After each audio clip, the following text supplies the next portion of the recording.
नमस्कार, आप देख रहे हैं पब्लिक टाइम्स पूर्वांचल देवरिया की खास खबर। मैं हूं हेमा। चलिए जानते हैं आज की खास खबरों को। मगहरा क्षेत्र के सतराव स्थित अनंत इंटरमीडिएट कॉलेज की छात्रा प्रीति कुशवाहा ने हाई स्कूल में जिले में पहला और प्रदेश में 8वां स्थान हासिल कर क्षेत्र का मान बढ़ाया है। उसकी सफलता पर लोगों में हर्ष है। यूपी बोर्ड का परीक्षा परिणाम आने पर डेहरी गांव निवासी और खाद्य बीज विक्रेता रविंद्र कुशवाहा की सबसे छोटी पुत्री प्रीति कुशवाहा के खुशी का ठिकाना नहीं रहा। प्रीति ने 600 में से 580 करीब 96.67% अंक पाकर जनपद में प्रथम, प्रदेश में 8वां स्थान हासिल किया। उसकी कामयाबी की जानकारी होने पर गांव और विद्यालय में खुशी की लहर दौड़ गई। प्रीति को शुभकामना देने के लिए उसके घर पर लोगों की भीड़ जुट गई। लोगों ने उसे अच्छा मुकाम हासिल करने का आशीर्वाद दिया। खुकुंदू क्षेत्र के जैतपुरा गांव की समीरा सिद्दीकी ने 12वीं में पूरे जनपद में तीसरा स्थान लाकर क्षेत्र का मान बढ़ाया है। समीरा खुकुंदू के शिवाजी इंटर कॉलेज में कला वर्ग से पढ़ाई कर रही थी। उसने बताया कि कॉलेज के अलावा अधिकतर पढ़ाई इंटरनेट के जरिए की है। जिस तरह से मेहनत की थी, ऐसे में 95% पाने का लक्ष्य बनाया था। उसने सफलता का श्रेय गुरुजनों और माता पिता को दिया है। गौरबाजार के कालाबन गांव में 16 वर्षीय छात्रा का शव सुबह सागौन के पेड़ में फंदे से लटकता हुआ मिला। ग्रामीणों की सूचना पर पुलिस ने शव को कब्जे में लेकर पोस्टमार्टम के लिए देवरिया भेज दिया। शव की पहचान ग्राम लबकनी निवासी मुन्ना यादव की छोटी बेटी मुस्कान के रूप में की गई है। घटना के कारण का पता नहीं चल सका है। पिता ने बताया कि शव पेड़ से लटका हुआ था, मगर पांव जमीन से सटे थे। उन्होंने हत्या की आशंका जताई है। परिजनों के अनुसार 2 बहनों में सपना से छोटी मुस्कान इंदुपुर में कक्षा 10वीं की छात्रा थी। पिता मुन्ना यादव ई रिक्शा चलाते हैं। रात दोनों बहनें भोजन करने के बाद एक साथ कमरे में सो रही थी। सुबह मुस्कान का पता न चलने पर परिजनों ने उसकी तलाश शुरू की, मगर कहीं पता नहीं चल सका। सुबह टहलने निकले ग्रामीणों ने उसके घर से करीब 500 मीटर दूर कालाबन ट्यूबवेल नंबर 24 के पास सागौन के बगीचे में दुपट्टे के सहारे एक पेड़ से उसका शव लटका देखकर शोर मचाना शुरू कर दिया।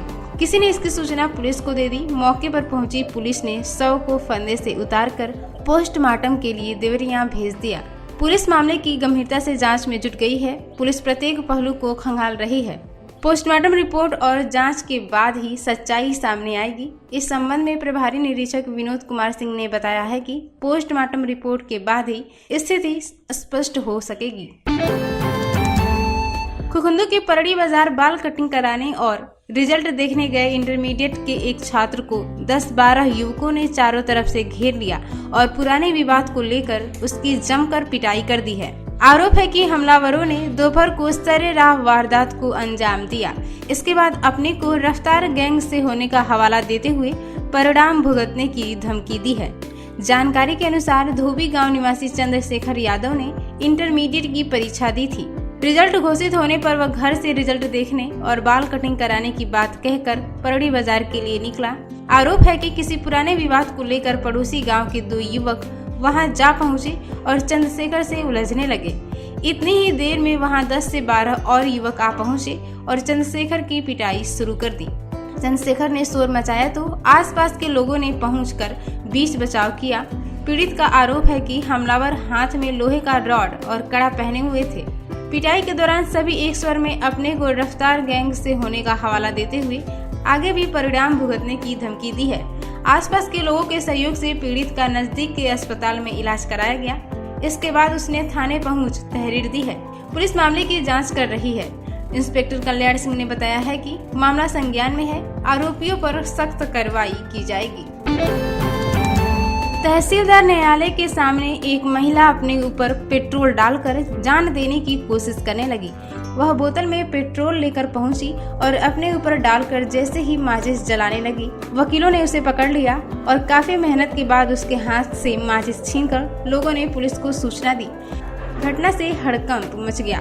पुलिस बहुत ही मशक्कत के बाद उसे समझाकर थाने ले गई। वहां उसकी समस्या को सुनकर समाधान का भरोसा दिलाया गया। जंगल ठकुरे की रहने वाली सरिता मिश्रा ने बताया कि उनके गांव का एक युवक नीतीश उसे प्यार के जाल में फंसाकर धोखे से जमीन बैनामा करा लिया है। जमीन लिखवाने के बाद उसने मामले में आपत्ति किया तो आरोपी ने जमीन दूसरे को बेच दी। इस मामले में सिविल व तहसीलदार कोर्ट में केस चल रहा है। आरोपी के खिलाफ तहरीर देने के बाद भी 6 माह से कोई कार्रवाई नहीं हो रही है। उसने युवक पर धोखाधड़ी कर जमीन हड़पने और अस्मत से खेलने का गंभीर आरोप लगाया है। तहसील में आत्मदाह की कोशिश करने से पुलिस प्रशासन के लोग सख्ते में आ गए। करीब 1 घंटे तक आफरा तफरी का माहौल रहा। मौके पर सीओ अंशुमान श्रीवास्तव, नायब तहसीलदार शिवेंद्र कौंडिल्य, कोतवाल रणजीत सिंह पहुंचकर महिला को कार्रवाई का भरोसा दिलाकर अस्पताल ले गए। कोतवाल ने कहा कि महिला के प्रार्थना पत्र पर केस पंजीकृत कर जांच की जाएगी। एसडीएम हरिशंकर लाल ने कहा है कि मामले की जांच कर न्यायोचित कार्रवाई होगी। रुद्रपुर में उधार की रकम मांगने पर हुए विवाद में एक युवक को बंधक बनाकर पिटाई की गई। घायल का उपचार सामुदायिक स्वास्थ्य केंद्र में कराया गया। मामले में पीड़ित युवक की मां की तहरीर पर 3 लोगों के खिलाफ केस दर्ज किया गया।